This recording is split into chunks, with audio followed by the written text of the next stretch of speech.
پر وہ بھی آباد کاری میں آئیں گے جو مسجد کی تعمیر و ترقی میں حصہ لیتے ہیں، مسجد کو آباد کرتے ہیں، مسجد کی تعمیر میں بڑھ چڑھ کے حصہ لیتے ہیں. اس میں مسجد کے معاونین بھی آتے ہیں، مسجد کے منتظمین بھی آتے ہیں.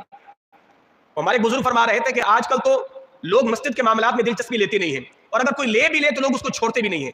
ہمارے ہاں تنقیدی پہلو بہت ہے، تعمیری پہلو نہیں ہے، تنقیدی پہلو بہت ہے. تو خدا را جو لوگ مسجد کی خدمت کرتے ہیں، مسجد کا کام کرتے ہیں، تو ان پر تنقید نہ کی جائے. ہمارے اس معاشرے میں اگر کوئی شخص مسجد کا صدر یا جنرل سیکرٹری یا خزانچی وغیرہ بن جائے اور اللہ اللہ کر کے اس کے کوئی گھر میں کوئی ترقی ہونا شروع ہو جائے تو تنقیدی ذہن کیا ہوتا ہے کہ یہ لگتا ہے شاید مسجد کا مال کھا رہے ہیں. ایسا ہی نا ہمارے ہاں عمومی طور پر یہ ہر جگہ دیکھا گیا ہے کہ لگتا ہے کہ ایک ہمارے بزرگ فرما رہے تھے ہمارے استاد صاحب کہ ایک شخص آ گیا، ان سے کہنے لگا جناب فلاں مسجد ہے نا. میں نے کہا وہاں پر فنڈ بہت آتا ہے، مجھے لگتا ہے کمیٹی کھا رہی ہے.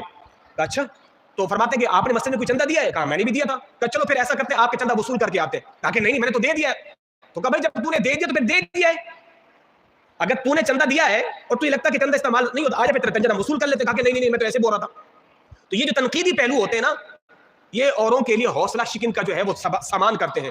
تو خدا را اس پرفتن دور میں کہ جہاں لوگوں کے پاس ٹائم نہیں ہوتا مگر اس کے باوجود نوجوان یا منتظمین مسجد کو ٹائم دیتے ہیں، مسجد کی تعمیر و ترقی میں حصہ لیتے ہیں، تو ایسوں پر تنقید کر کے ان کی حوصلہ شکنی نہیں کرنی چاہیے، بلکہ ایسوں کی حوصلہ افزائی کرنی چاہیے کہ جو مسجد کی تعمیر و ترقی میں بڑھ چڑھ کر حصہ لیتے ہیں. حدیث پاک کا مفہوم ہے، حضور نے فرمایا کہ جو مسجد کے معاملات میں جڑا رہتا ہے تم اس کے مومن ہونے کی گواہی دے دو.